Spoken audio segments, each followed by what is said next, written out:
सासूरा सासूरा संसाराची घडी नीट नेटकी बसवणे मकी करून जादू प्रेमाची चाहुल देईल कुणी सुखाच्या क्षणी कमलते मनी फुले ही वात्सल्याची सांभाळून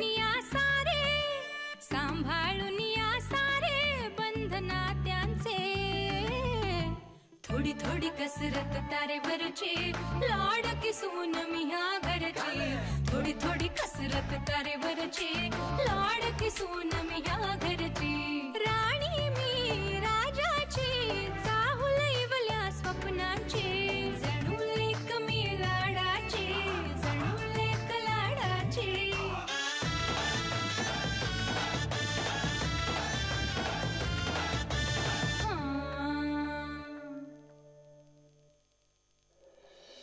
मी विचारच करत होते, सामान्य माणसं इतकी गुंतली असतील यात?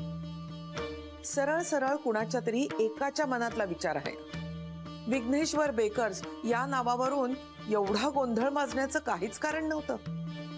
आपल्या विरुद्ध केलेला बनाव आहे हा, मूठभर लोकांना हाताशी धरून खडबून आणलेला. पण का आई, आपण कोणाचं काय वाईट केलंय हो? आपण देवभोळी माणसं आहोत. आपल्या हातून असं काय घडलंय की कोणाला तरी आपल्याशी इतकं घाणेरडं वागावं असं वाटावं? का आणि कशासाठी मला माहित नाही नर्मदा, पण हे सहज आणि स्वाभाविकपणे घडलेलं नव्हतं याबद्दल आता माझी खात्री झालीये.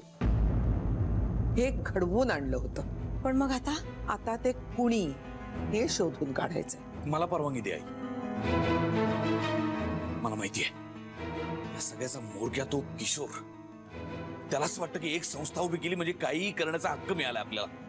हा, दाखवतो मी त्याला. तू मला परवानगी दे आई, नाही त्याचा मुर्दा पाडला ना मी तर. आणि काय करशील? म्हणजे मुर्दा पाडल्यानंतर काय करशील? हा, जेलमध्ये जाईन, खडी फोडून आयुष्यभर. चालेल मला. तू जेलमध्ये आयुष्यभर खडी फोडशील आणि तुझी बायको आयुष्यभर स्वतःचं डोकं फोडून घेत राहील. मग काय करायचं आई? मग काय करायचं आपण? अगं त्या लोकांनी आपल्या श्रीला आपल्या डोळ्यात देखत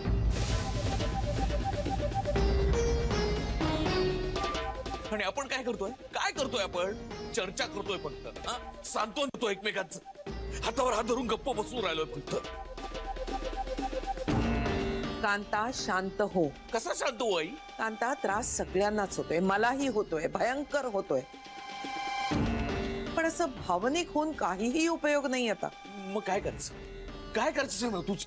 गप्प बसून राहायचं असं म्हणाले का मी? मग काय करायचं सांग ना तूच. हे बघ, जे काही करायचंय ते नीट विचारपूर्वक करायचंय, कळलं?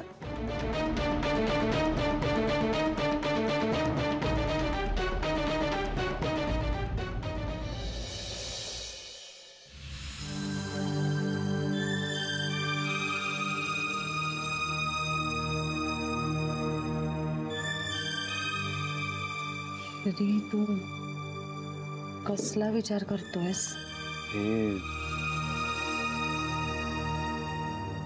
हे सगळं खरंच घडलं?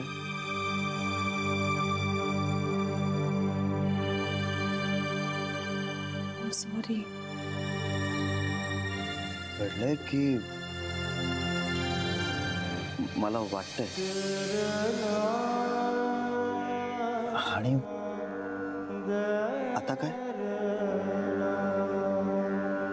म्हणजे कंपनीतल्या हजारो माणसांचं काय? त्यांना काय उत्तर देऊ? तुला त्यांना काहीच उत्तर नाही द्यावं लागणार श्री.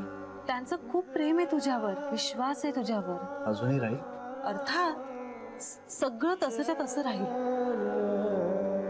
सगळं तसंच नाही राहणार, थोडं तरी बदलेल. श्री, तू नको ना रे इतका विचार करूस आत्ता. मी विचारच तर करू शकतो, दुसरं काय माझ्या हातात? आपला हा सगळा समाज ना खूप भावनिक आहे. आता कायद्याबरोबरच ह्या सगळ्या धार्मिक संघटनांची परवानगी घ्यावी लागणार कुठलंही काम करण्याआधी. आणि एक काहीतरी काम केल्यानं एखाद्या संघटनेच्या भावना दुखावणार आणि दुसरं काही केलं की दुसऱ्या. म्हणजे आपण काही करायचंच नाही का? ए श्री, तू नको ना इतका विचार करूस, तुला त्रास होईल रे. यापेक्षा जास्त. हे बघ, शांत होतो. शांतच होतो मी. आहे पण हे काळं फासल्यामुळे त्याने आपण लहान होत नाही ना श्री. वाईट तर वाटतच ना. आणि आपण आपल्याला वाटतो तितके खंबीर नसतो अगं. श्री, त्यांनी तोंडाला काळं फासून त्यांच्या पोत्या आणि संकुचित मनाचा दाखला दिलाय. आपण नाही लहान होत त्याने. भाऊ होता तुझा. सावत्र असला तरी भाऊ.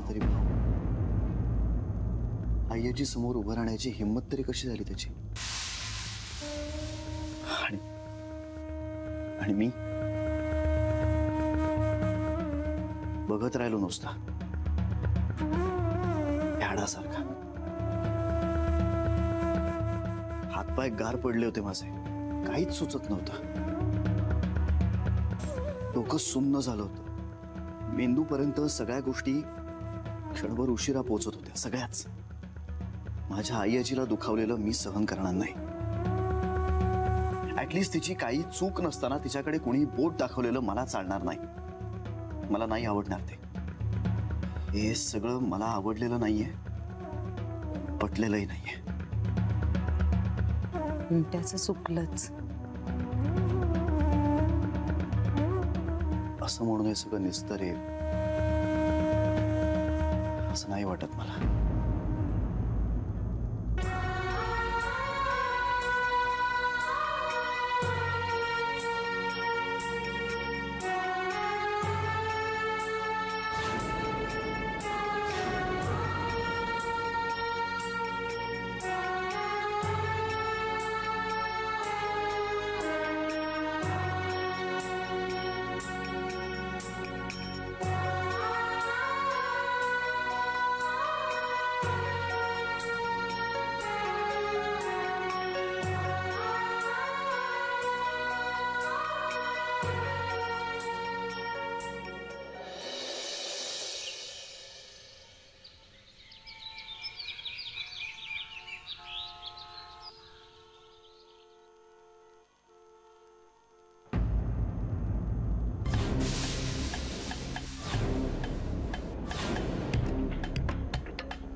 काय झालं बेबी? पेपरच्या फ्रंट पेजवर बातमी छापून आली. आता तर पेपरवाल्याकडे पाहिलं मी. ठळक बातमी आणि मोठा फोटो. जान्हवीचा भाऊ आणि आपला श्री. आणि तो आपल्या श्रीच्या तोंडाला. कुठल्या जन्मीचं पाप आहे काय त्याची शिक्षा श्रीला मिळते. इतका सरळ मार्गी मुलगा आहे माझा. ना कोणाच्या आध्यात ना मध्यात. त्याच्याच बाबतीत हे का व्हावं सांग. अशी विटंबना आपल्याला उघड्या डोळ्यांनी बघायला लागते त्याची. कुठल्या जन्मीची शिक्षा आहे कोणाच ठाऊक. श्री जीव की प्राण आहे हो आपला. आपल्या कुणाच्या बाबतीत हे घडलं असतं ना तर निभावून दिलं असतं आपण. पण श्रीला हे नाही सहन होत. रात्रभर डोक्याला भुंगा लागला माहितीये ना. का केलं असेल पिंट्याने असं? काय कारण असेल? काय कारण असेल बहिणी? पण काहीही कारण असलं तरी कसं हो त्याला माफ करणार आपण? प्लीज माझ्या समोर त्याला माफ बीफ करण्याबद्दल काही बोलूच नकोस तू. मी काही एवढी क्षमाशील वगैरे नाहीये. आणि माझ्या श्रीचा अपमान झालेला मी कधीच सहन करणार नाही. मीही. आता मला असं वाटतंय की का नाही मी सगळ्यांसमोर त्या पिंट्याच्या कानाखाली वाजवल्या. बेबी श्री म्हणाला होता ना की शांतपणे सगळ्यांनी. बहिणी, शांतपणे आणि शांबळूपणे यात फरक आहे. पिंट्याचं वागणं कानफटात मारायच्याच लायकीचं होतं. मला असं वाटलं जान्हवी करेल, पण नाही. 4 वेळा नुसतं म्हणाली, केलं काही नाही तिने. हो ना. त्याच वेळी त्याच्या 2 कानाखाली मारले असते ना तर काय हिंमत होती त्याची पुढे येण्याची. पण जान्हवीचा स्वभाव नाहीये ना तो. वहिनी, इथे स्वभावाचा मुद्दाच येत नाही. मुळात अशा वेळी आपण आपल्या नवऱ्याची बाजू नको घ्यायला.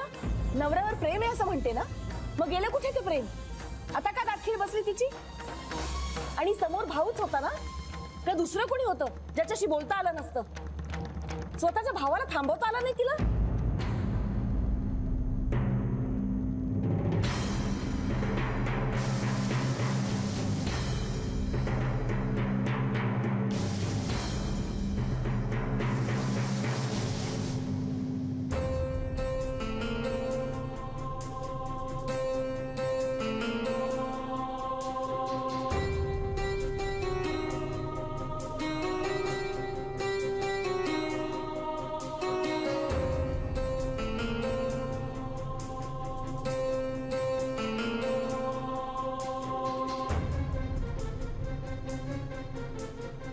मी चहा करू तुमच्यासाठी?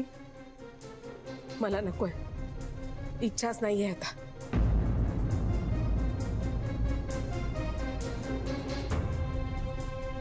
मोठी आई,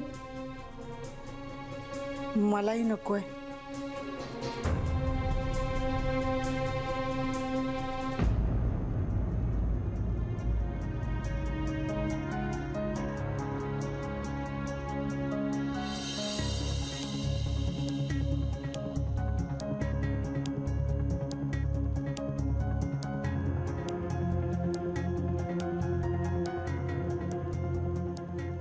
इतकं सगळं होऊन इतकी नॉर्मल कशी वागू शकतेस का जान्हवी तू?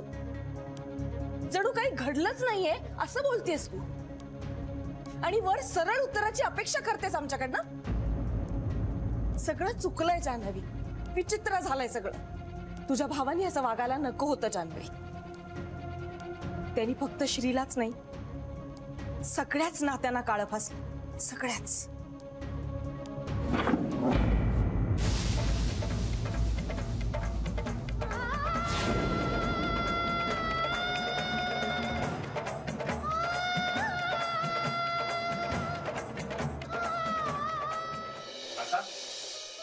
अरे मनीष, ये ये ये.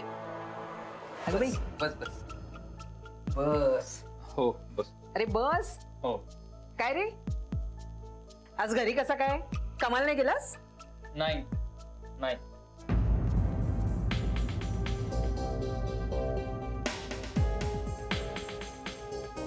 त्या रे, लग्नाची सुट्टी संपली नाही वाटतं अजून. लग्नाची सुट्टी ती अजून सुरूच नाही झाली. अगं बाई, म्हणजे जावई बापूंनी सुट्टीच दिली नाही की काय तुला?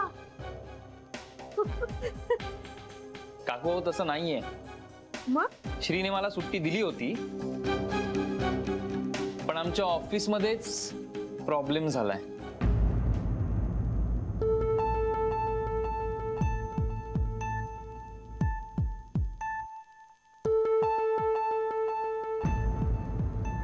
अगं बाई, प्रॉब्लेम? बघितलंस ना पिंट्या, बरं झालं बाई आम्ही तुला तिकडे चिकटवलं नाही. पण प्रॉब्लेम म्हणजे नक्की काय झालंय? काही टेन्शन नाहीये ना?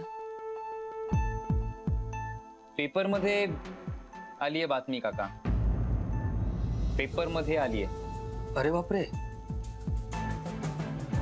अरे देवा, पेपरात आले? पिंट्या, वाचलास बरं का? अरे आम्ही दुपारनंतर पेपर आणतो ना शेजाऱ्यांचा, त्यामुळे काही वाचनात नाही आलं माझ्या. पण नेमकं काय झालंय? म्हणजे जावई बापू ठीक आहेत ना? काही टेन्शन नाहीये ना? हो का?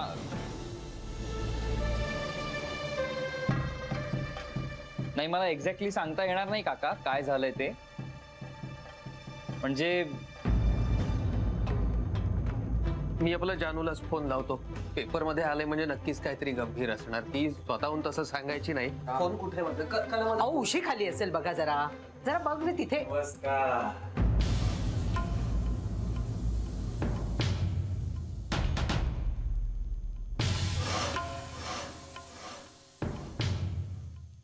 नमस्कार. काय मग लेटर साहेब, कुठं आहात? कुठं तुम्ही? नाही, किशोर साहेब कधीपासून कॉल करतायत तुम्हाला? पण तुम्ही काही फोनच उचलत नाही. आता काय साहेबांनी इथे न्यायला यायला पाहिजे तुला? अरे अगं बाई, साहेबांचा निरोप घेऊन आलात का तुम्ही? आई साहेब नमस्कार. चला, साहेबांनी बोलवलंय तुला. जा जा जा पिंट्या. अरे मालकाने बोलावलंय तुला, जा बाळ.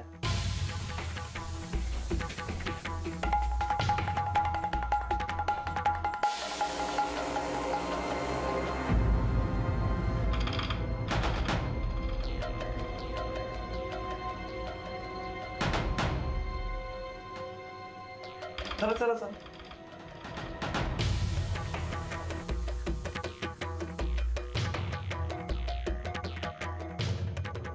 बाबा नमस्कार करतो. बाबा कसे आहात तुम्ही? पाय बरे आहेत ना तुमचे?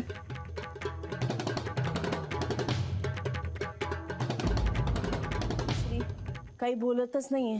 हो ना, त्याला ना असं भकास बसलेलं बघतानाही त्रास होतो. मी गेले होते बोलायला, नाही बोलला. जेवढ्याच तेवढी जुजबी उत्तरं दिली. मला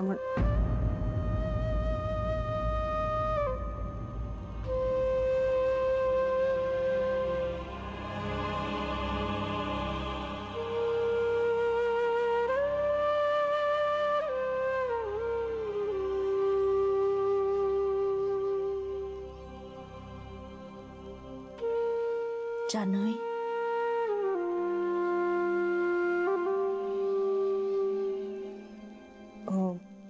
श्री म्हणजे श्री तुझ्याशी तरी बोलतोय का ग काही? ह्यांच्याशी पण काही बोलत नाहीये. ह्यांची तर हिंमतच होत नाहीये त्याच्या समोर जायची. श्रीला असं खचलेलं नाही बघवणार यांना. जान्हवी, जे मनात आहे ते स्पष्ट बोलू का ग तुझ्याशी? ते म्हणजे आता बोलले ना तर मन हलकं तरी होईल माझं. पिंट्या का वागला ग असा? ऐक ना जान्हवी, हे बघ, जे काही झालं ते धक्कादायकच होतं, पण पिंट्या ह्या सगळ्यात पुढे होता ह्याच्यात जास्त वाईट वाटतंय. असं काय वाईट वागला होता ग श्री त्याच्याशी? तुझा भाऊ म्हणून या घरात पिंट्याला योग्य तो मान नेहमीच मिळायचा ना. श्रीचा तर किती जीव होता त्याच्यावर. आम्ही सगळ्यांनीच खूप प्रेम केलं पिंट्यावर. पण हे सगळं तो विसरला. त्याच्या कसंही लक्षात नाही राहिलं. मुळात त्याच्या मनात असा विचार कसा नाही आला की आपण हे जे काय वागतोय त्याचे पुढे जाऊन काय परिणाम होतील. त्याची ही चूक आहे ना, ही दुरुस्तीच्या पलीकडची आहे जान्हवी. जान्हवी, तुझ्या आई बाबांना माहितीये का ग हे सगळं? नाही माहिती. म्हणजे बोलणं नाही झालं त्यांच्याशी?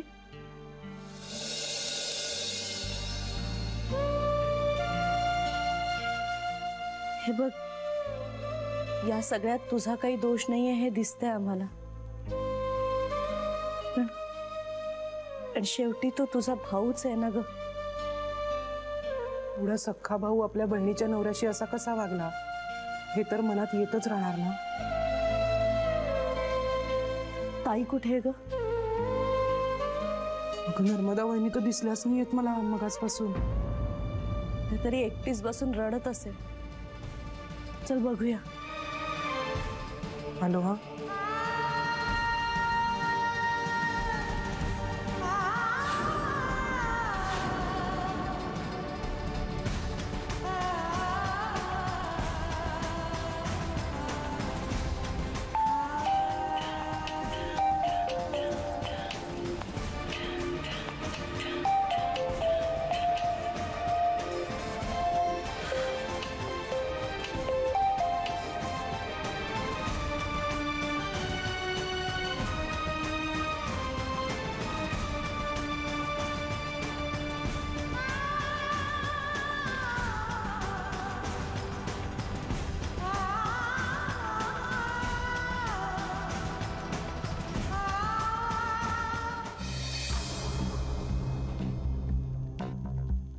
पिंट्याने असं कसं केलं?